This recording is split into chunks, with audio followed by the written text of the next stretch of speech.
I'm Ian Henshall, and this is Take Two, the show that looks at the issues behind the news. Tonight we have Fran Anderson, who's been reporting and researching into the latest news from Syria. And then later after that we have Clive Menzies of the Critical Thinking Project, who's been analysing the fundamental economic problems which have led to so many of the day-to-day problems in the world that we're always discussing. But we'll start with some news shorts. The head of Scotland Yard, Sir Bernard Hogan-Howe, has faced a grilling from MPs over his failure to explain how police officers could have shredded thousands of anti-corruption files. This is in the wake of a devastating report into the Met by Mark Ellison QC.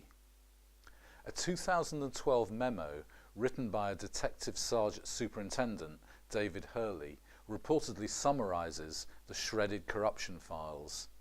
Officers stole and trafficked illegal drugs, shared reward payments with informants, sold confidential police intelligence to criminals, fabricated applications for more rewards, and accepted bribes to destroy and fabricate evidence. In other words, there is a powerful criminal network hidden within London's police. That's what the shredded documents apparently said. The police chief admitted to MPs that he had not even asked to see the memo summarising the documents. The MPs committee chairman Keith Vaz told Mr Hogan-Howe in the usual establishment understatement that he had failed to reassure them that the force was taking appropriate action to investigate the destruction of the files. Revelations that anti-corruption files gathered under Operation Othona were destroyed came in Mark Ellison QC's review of the Stephen Lawrence investigation. You may remember that Stephen Lawrence was killed in a racist murder while his killers were protected by corrupt police, and the Met sent in secret police to spy and try and discredit the Lawrence family. Illegal conspiracy to keep wages down. Tech companies form super monopoly. Well, we're called Take Two, and here is a good reason why. This story has been rumbling for 2 or 3 years now, but without anything like the impact it deserves. This is not just a monopoly, but a super cartel of monopolists, a conspiracy truly. Journalist Mark Ames has been explaining. He says it started in 2005 when Steve Jobs of Apple went to Google's Eric Schmidt and basically said, "You guys are recruiting my guys, if you don't stop it, we're going to go to war." So Google guys apparently backed down. They agreed to a non-recruitment, non-solicitation, secret agreement. In the emails that have now come to light later in court documents, you can see that Eric Schmidt, the CEO at the time, was worried. He understood clearly that this was illegal. So by 2008, according to internal memos and lists from Apple and Google, and as well as the others, all kinds of other companies have by now joined this labour market fixing. The core 7 tech companies, sued by the Justice Department in 2009, Adobe, Apple, Google, Intel, Pixar and Lucasfilm and Intuit, eventually expanded out to include eBay, Comcast, Clear Channel, Microsoft, IBM, and there's a total of hundreds of thousands of employees worldwide affected by these illegal agreements. They were company-wide, right down to the receptionists and office managers. Vatican-backed search for extraterrestrial life. Earlier this month, the Vatican Observatory co-sponsored a major conference on extraterrestrial life that brought together 200 of the leading astrobiologists in the world. One of the organisers stated that one of the goals of the conference was to figure out how we can find life among the stars within the next 2 decades. The following is how this conference was described on NASA's website. And this is what NASA said about it. Motivated by the rapidly increasing number of known Earth-sized planets, the increasing range of extreme conditions in which life on Earth can persist, and the progress towards a technology that will ultimately enable the search for life on exoplanets, other planets, the Vatican Observatory and the Steward Observatory announce a major conference entitled The Search for Life Beyond the Solar System, Exoplanets, Biosignatures and Instruments. The goal of the conference was to bring together the interdisciplinary community required to address this multifaceted challenge: experts on exoplanet observations, early and extreme life on Earth, atmospheric biosignatures and planet-finding telescopes. In recent years, the Vatican has really taken a position of leadership in the search for extraterrestrial life, although they've been criticised by many people for it. The current head of the Vatican Observatory, José Gabriel Funes, does not believe that there is any conflict between his Catholic faith and his search for life beyond this world. Whilst the news is full of reports from the Ukraine and Crimea, we haven't heard much about Syria lately. To recap briefly, the Syrian conflict has gone on for 3 years, left more than 100,000 people dead, and over 9 million have fled their homes. The US wants regime change to get rid of President Assad, claiming human rights violations. But many anti-war campaigners say the Syrian conflict was orchestrated behind the scenes by the US and NATO and their allies, who have supported the opposition, many of them linked to Al-Qaeda, giving arms, training and support to known Al-Qaeda related groups in Syria, whilst fighting the same people in Afghanistan and Iraq. In December 2013, Manama Voice news agent, an Arabian outlet, reported that over 10,000 foreign mercenaries, mainly from Tunisia, Libya and Iraq, have been killed in Syria since 2011, raising the question of how many rebels are Syrians at all. Our correspondent Fran Anderson looks at the latest news on Syria. Yes, Ian, let's have a look at the latest news on Syria. Western news outlets recently reported that Turkish Prime Minister Mr. Erdogan banned Twitter and Facebook after a leaked conversation between Turkish officials discussing possible military operations against Syria, which was uploaded to social media. However, it didn't work, as computer-savvy Turks have circumvented the ban. Most Western media only mention the Twitter, Facebook ban and Erdogan facing corruption allegations, but the real point is that a NATO country's officials discussed a false flag terror attack against Syria. There were two plans. One was to do some kind of military action that would provoke Syria in reacting back, and another one was to bomb the tomb of Suleiman Shah, the grandfather of the founder of the Ottoman Empire, and blame it on Syria. So hang on, let's be clear about this, Fran. That's amazing. They were going to bomb their own tomb, and we've got them on tape saying this, and we know that it's authentic because they actually went to the length of trying to ban Twitter and YouTube. They planned to bomb one of their most holy places and blame it on Syria so as to justify an attack. How extraordinary. Exactly. But Western media have barely mentioned this. Yeah, exactly. You can imagine that if this hadn't been leaked out, this audio, where they are clearly discussing this, then most Turkish people would be in uproar, and they would be demanding, we've got to attack Syria, we can't let Syria get away with this. Yeah. The Turkish government refuses to deny the tape's veracity. Instead, the leak is seen as a national security threat. And let's note that Turkey has supported Syrian rebels against Assad. The leaked audio included the head of the Turkish intelligence agency, the Turkish foreign minister, the deputy chief of staff for the Turkish prime minister. So these are real top officials. Western media has ignored the false flag issue totally, and also its implications, such as questions over what's actually been going on in Libya, Syria and Ukraine. Were there false flags that went undetected and influenced the course of events? And then, of course, there's Iraq and Afghanistan as well.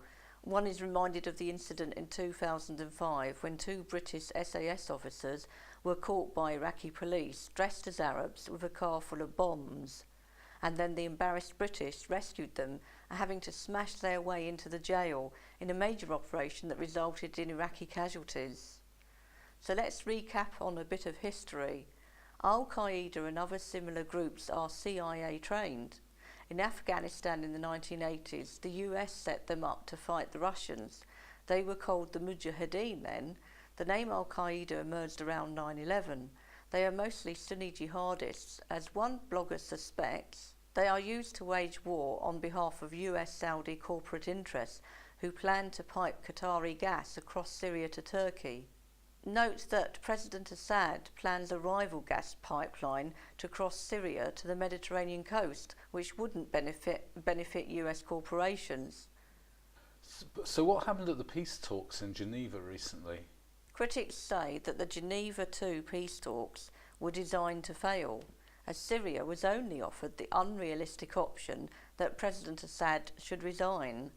So now the US are supplying more arms to rebels. John Kerry, US Secretary of State, claims that Syria is failing to meet targets for handing over chemical weapons, referring to the gas attack in Damascus last year, which was blamed on President Assad's forces and prompting the US to threaten military intervention, despite information emerging later that the culprits could have been the rebels. There's absolutely no proof who exactly it was. Recently, there's more claims that satellite images prove that the Syrian army has committed war crimes justifying US military intervention.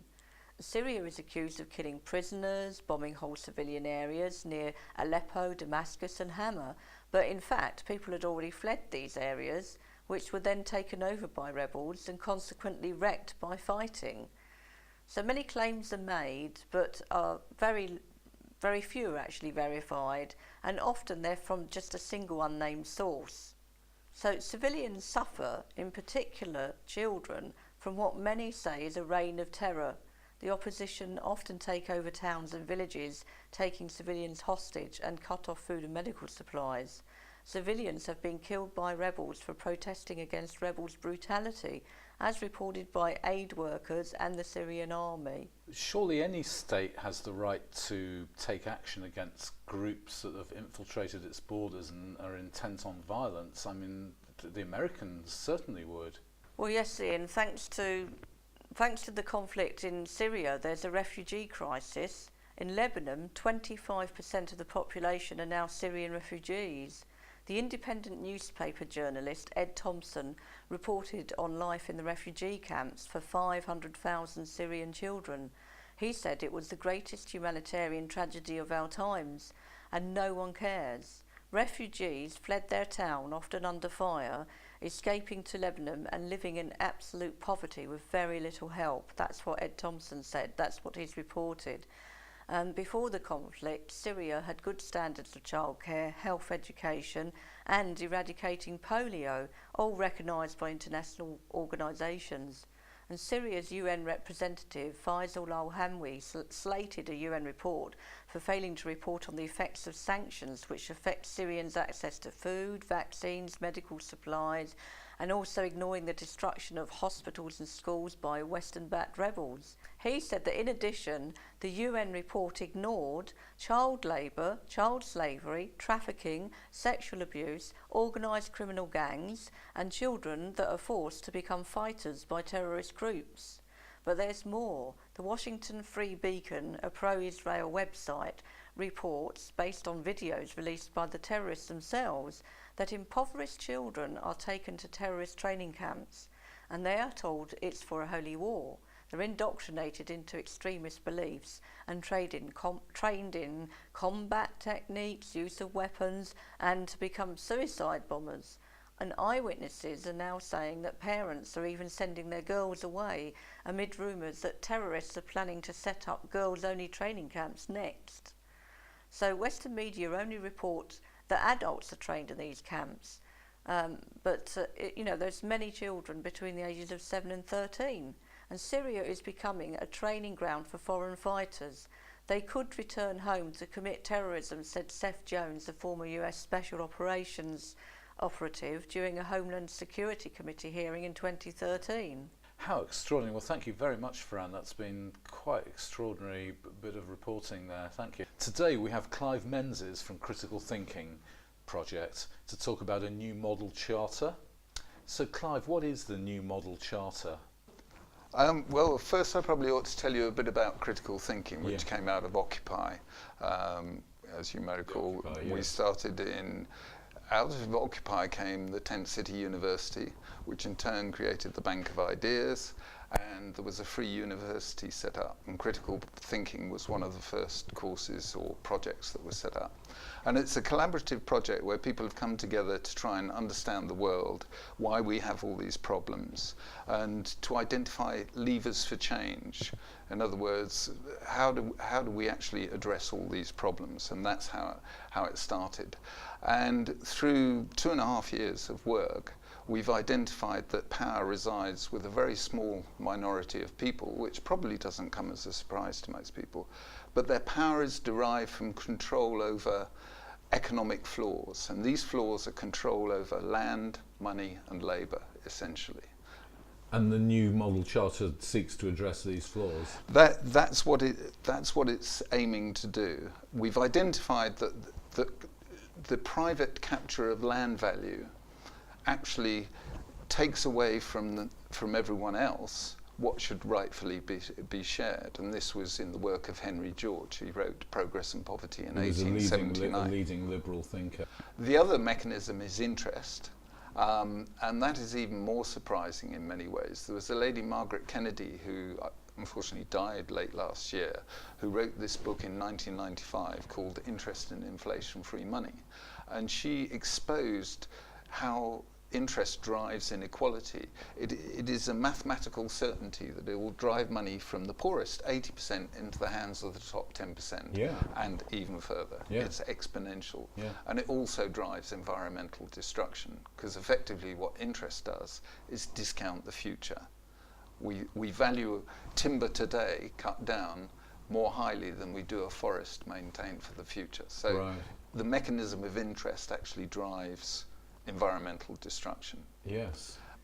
And then on top of the problem of land and interest, we have this issue of employment. The idea, the Protestant worth ethic, the idea that in order to justify your existence on this planet, you need to have a job. Right. And it emerged in the Industrial Revolution, where factories needed to be filled with workers, and people having been dispossessed of the land were driven. Because prior to that, people lived on the land and they were pretty lazy during the winter because there wasn't an awful lot to do. They had a lot more free time. Yeah. And essentially, that land value, surplus value, which is captured by landowners, if it were shared equally, would provide enough for everyone, as it did hundreds of years ago. Right. But progressively, that share of the land has been increasingly captured by the establishments say, oh yeah, well, you know, look how much better off we are now. But that's due to scientific progress. Exactly. Yeah. Nobody's saying we don't want scientific progress. Think how much better off we might be if we had a much more equal distribution of what's rightfully common to scientific progress, in the sense, has been used to con us into giving up our more fundamental rights to the land and not to have to pay interest and so on. Is that what you're saying? Well, I think that and media distortion. I mean, essentially, the control of the media is by the same virtue, those same interests that control politics, and therefore and control academia as well. And so all the indications or all the information and knowledge that we acquire is controlled into us believing, as we do, that this is the only system that can prevail. Okay, so that's the problems. So, and then you've got your new model charter, which is a sort of four-point plan, I think, to remedy those problems. Well, the first issue is basically our system of government. This is point one of the charter. Yeah. So, what is patently obvious by the corruption and all of the problems that we see is that representative democracy is not working. And our assessment, looking back through other civilizations, looking at other cultures, is that this cannot work.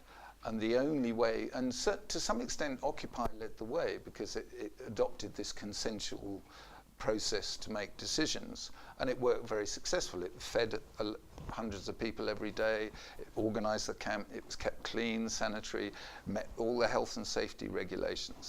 So the first demand is that we demand, and I'll read it, it's probably the safest thing.